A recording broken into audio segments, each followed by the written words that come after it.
right, we begin in 3, 2, 1, fight. Fleshwound getting up to speed, but Pushinator wasting no time, going right over into his corner and getting under him. 1 good, 2 good hits, gets him up against the wall, and now Fleshwound is flipped over, and he actually looks more natural in this position with all these little wedge-like fingers underneath of him. And that actually seems to be holding off Pushinator pretty decently well. It is getting low under the frame. As long as Pushinator does get to the front, though, he does manage to get underneath Fleshwound. Fleshwound up on his side, hitting the floor, hitting the red hazard. Pushinator now getting a bit stuck under the red hazard. That is one thing with that super low wedge, is if he does end up under the hazard, he kind of has trouble getting out from underneath it because it just wedges him in there. Fleshwound taking his time, trying to approach. Gets close, but Pushinator gets around the side of him and ends up backing him into the corner. Drive maybe not 100% there on Fleshwound. I see Matt's having maybe struggling a little bit to get him out of the corner. He's getting close to the red push out, but then Pushinator's having trouble getting around the blue hazard. Tries to take the long way around, and now they meet up in the center. Tries to go for a quick hit, but ends up turning into the blue hazard. Now both on each opposite sides of the red hazard. Pushinator hits Fleshwound towards the red push out, but unfortunately gets hooked on that red hazard. Now trying to come around again in the center. Fleshwound goes for an attack, but curves and hits the red hazard instead.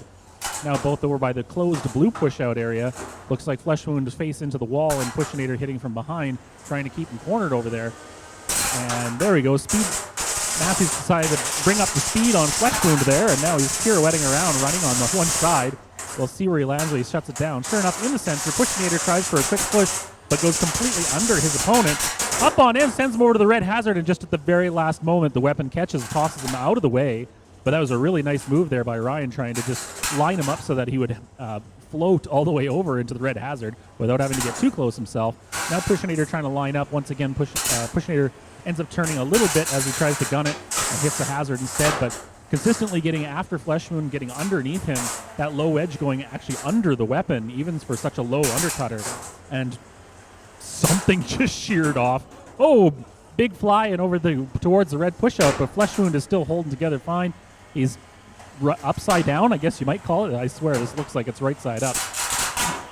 As Pushinator gets underneath him again, rides him over into the wall, where he catches, and Fleshwound goes flying across the arena into the blue corner. Pushinator quickly following behind, getting underneath him. Matt not really getting much of a chance to get out and get around, as Ryan is just constantly after him with Pushinator there.